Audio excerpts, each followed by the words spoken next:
Shalom semuanya, saya membuat video ini ditujukan kepada pribadi-pribadi, orang-orang yang sebenarnya dalam hatinya rindu untuk mengenal Yesus sebagai Tuhan dan Juru Selamatnya, tetapi masih bingung dengan beberapa doktrin di dalam kekristenan. Mereka masih bingung tentang doktrin ketuhanan Yesus.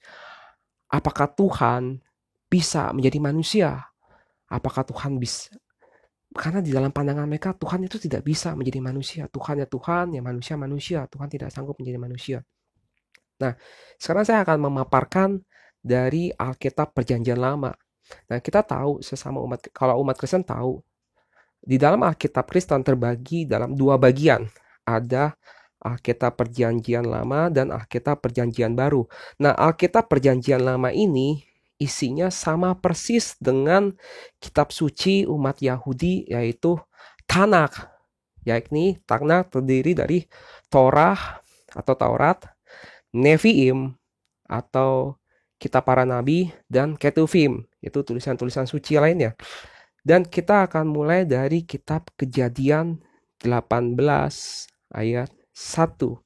Nah, saya hanya mengambil beberapa bagian saja untuk ringkasan video ini. Di Kejadian 18 ayat 1 di sini dan ayat 2, di sini sudah sangat jelas bahwa Tuhan meskipun di Perjanjian Lama, Tuhan pernah datang, sanggup datang menjadi manusia. Kejadian 18 ayat 1. Kemudian Tuhan menampakkan diri kepada Abraham dekat pohon terebintin di Mamre, sedang ia duduk di pintu kemahnya waktu hari panas terik. Ketika ia mengangkat mukanya, ia melihat 3 orang berdiri di depannya. Sesudah dilihatnya mereka, ia berlari dari pintu kemahnya, menyongsong mereka, lalu sujudlah ia sampai ke tanah. Mungkin teman-teman bertanya, loh kok Tuhan datang menemui Abraham ya? Ya kenapa nggak bisa? Kita percaya Tuhan adalah roh. Tuhan itu tidak terbatas oleh ruang dan waktu. Tuhan bisa menyelimuti alam semesta ini. Tuhan bisa berada dimanapun dan kapanpun dalam waktu yang bersamaan. Tuhan itu maha kuasa. Siapakah kita manusia berusaha untuk membatasi Tuhan? Tuhan mau datang sebagai manusia, kenapa nggak bisa? Dan di perjanjian lama, di kitab kejadian, Tuhan sudah tunjukkan, Tuhan sanggup kok datang dalam wujud manusia. Dan di sini jelas sekali Abraham menyongsong dia dan sujud. Nah, 3 orang tamu. Nah, 3 orang tamu ini bukan berarti tiga-tiganya Tuhan ya, bukan. Tapi satu Tuhan dan 2 orang itu malaikat. Dan kalau kita baca ayat berikutnya, di sini terjadi percakapan. Lalu ayat 10 juga Tuhan berfirman mengenai Sarah yang akan melahirkan anak laki-laki dan nanti akan dinamai Ishak. Lalu terjadilah percakapan. Lalu ayat 13 juga dikatakan berfirmanlah Tuhan kepada Abraham. Lalu lanjut ayat berikutnya. Lalu Tuhan melanjutkan perjalanan menuju ke arah kota Sodom. Lalu saat inilah berfikirlah Tuhan ayat 17.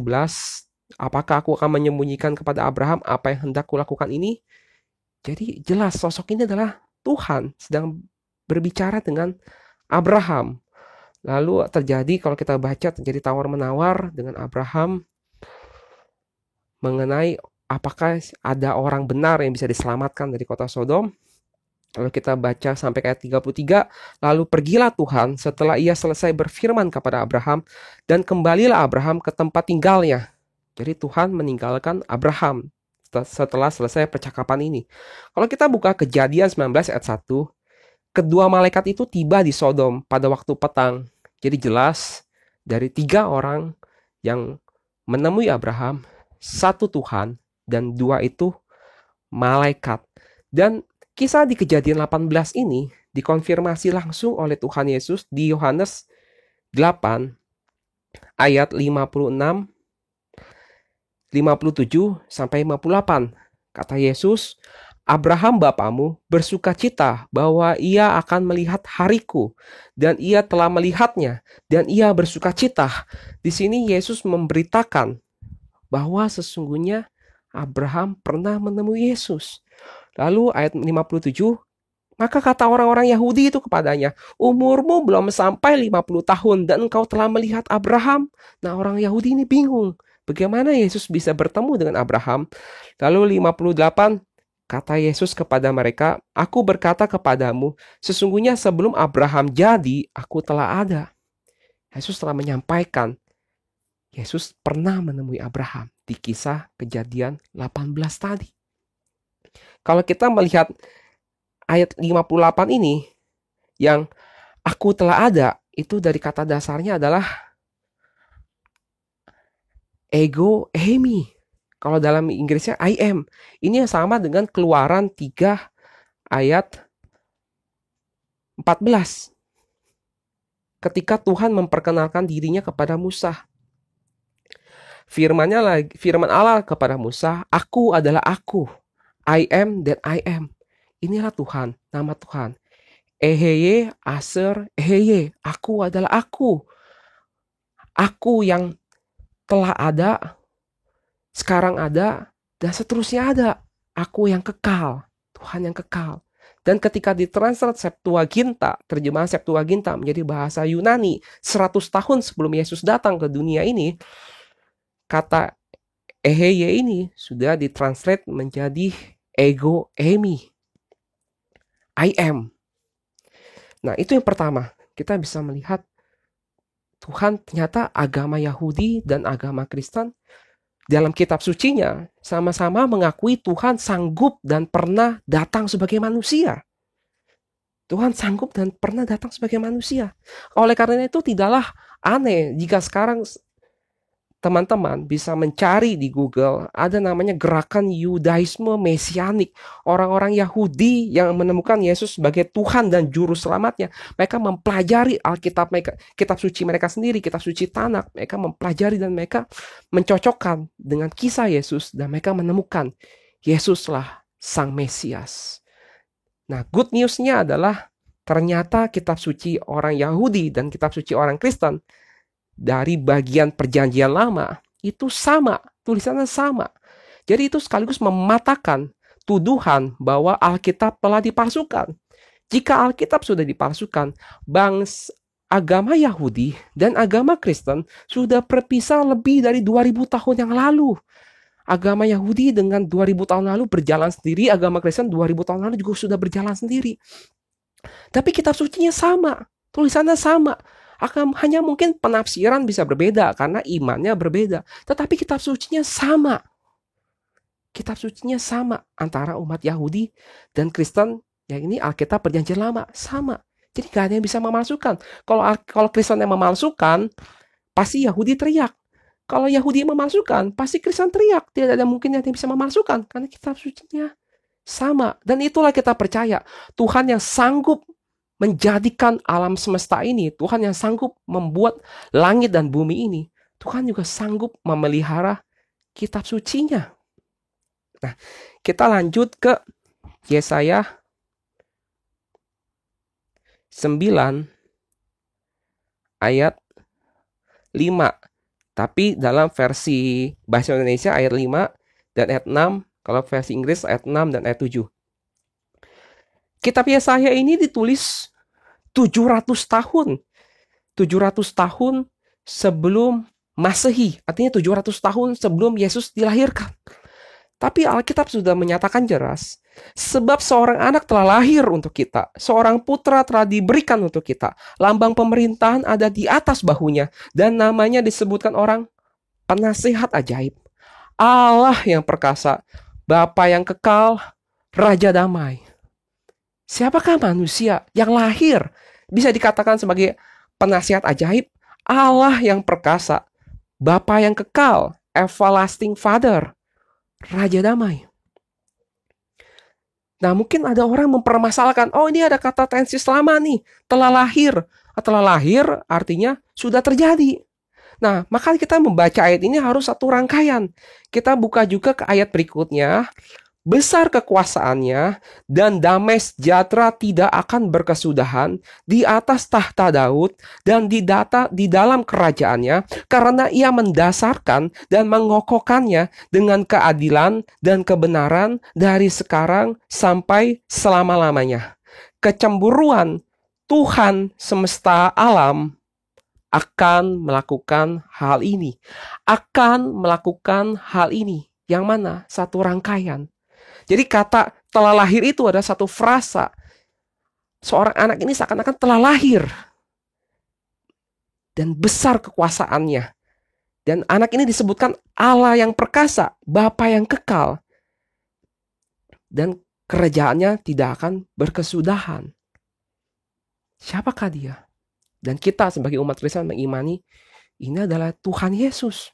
Kelahirannya sudah dinubuatkan. Anak lahir tapi dikatakan Bapa yang kekal. Ada orang menafsir.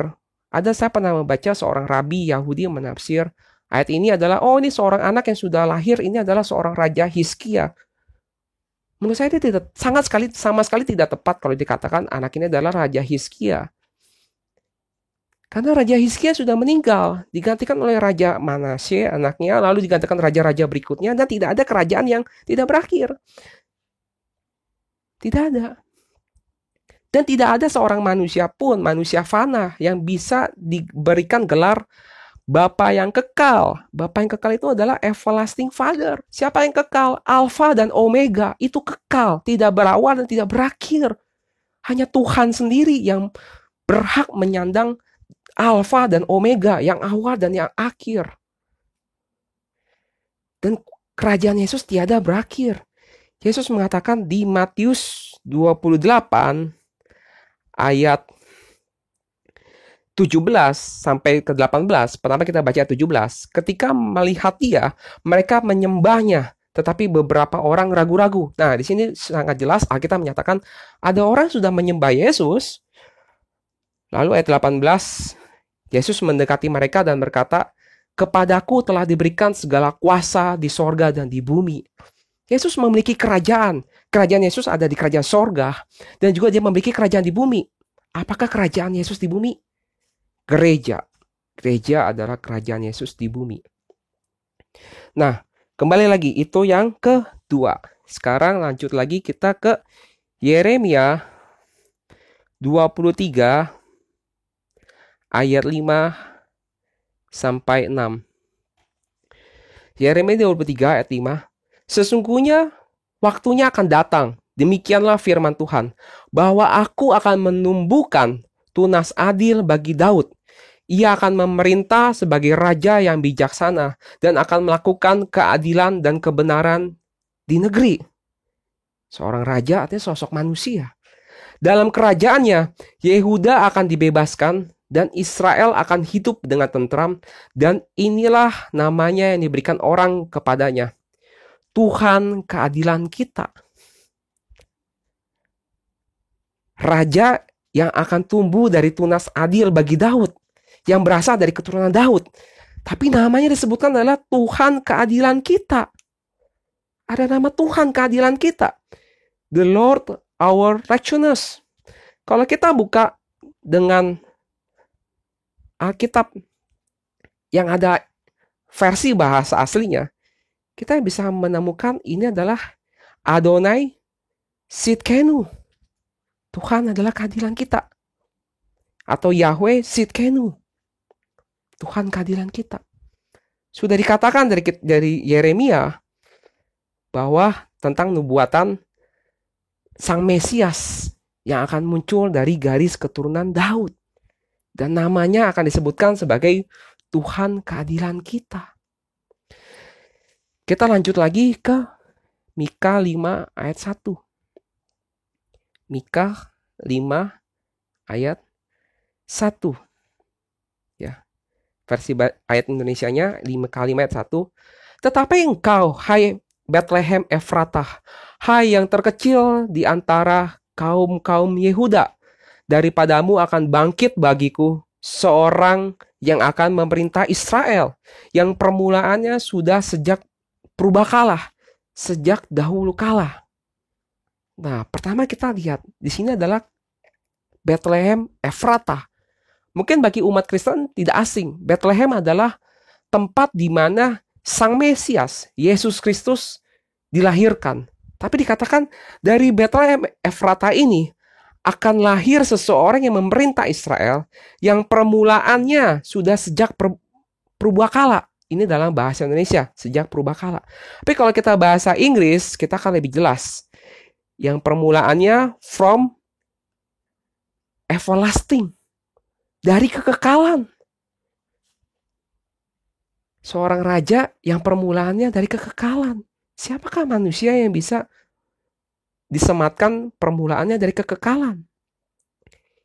Kita buka Mika 5 ayat 1 ya.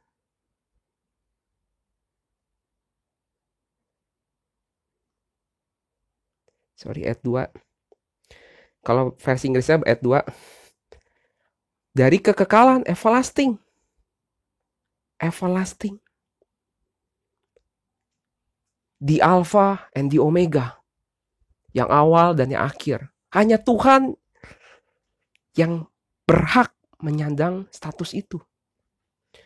Nah, kita bisa melihat ternyata di dalam perjanjian lama, di dalam kitab sucinya umat Yahudi sekalipun, mereka sudah menunjukkan kalau Tuhan itu sanggup dan pernah datang sebagai manusia.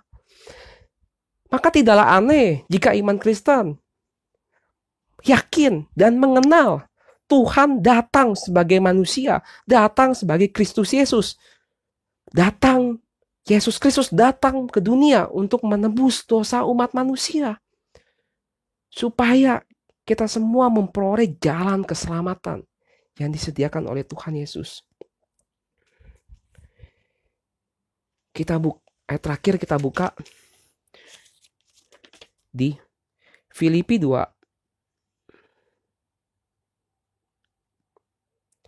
ayat 5 dan kita baca ke bawahnya.